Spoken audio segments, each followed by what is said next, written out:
சில நாட்களுக்கு முன்பு கும்மிடிப்பூண்டியில மிட்சுபிஷி ஆலையை திறந்து வச்சோம். இப்போ இந்த டாடா JLR 2024 ஆண்டு மார்ச் மாதம் இந்த திட்டத்துக்கான MOU புரிந்துணர்வு ஒப்பந்தம் மேற்கொண்டோம். சிப்காட் நிறுவனமும் மாவட்ட நிறுவனம் இணைஞ்சு சில மாசங்கள்லயே 1607 ஏக்கர் நிலத்தை கையகப்படுத்தினாங்க. இது ஒரு மிகப்பெரிய சாதனை.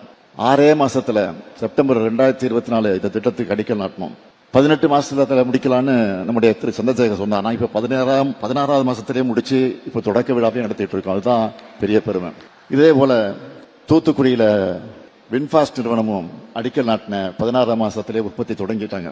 இந்த மாதிரி பெரிய ப்ராஜெக்ட் எல்லாம் தொடங்கணும்னா பொதுவா 3 வருஷம் அல்லது 4 வருஷம் ஆகும். ஆனா தமிழ்நாட்டில் இந்த காலகட்டத்தை நாங்கள் பாதியாக குறைச்சிருக்கிறோம்.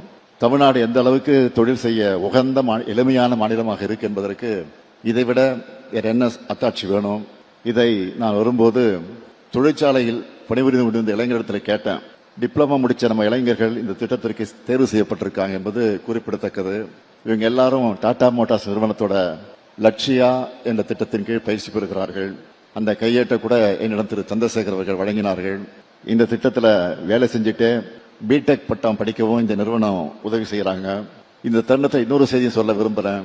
நம்ம திராவிட மாடல் அரசோட செயல்பாட்டு திறனை உலகத்துக்கு எடுத்து சொல்ல முதலீடுகள் செயல்பாட்டு மாநாடு, அதாவது கன்வர்ஷன் கான்க்ளேவ், இன்னும் சில நாட்களை நம்ம நடத்த போறோம். கிட்டத்தட்ட 100 திட்டங்கள் செயல்பாட்டுக்கு வர்றதில் நீங்க அப்போ தெரிஞ்சுப்பீங்க.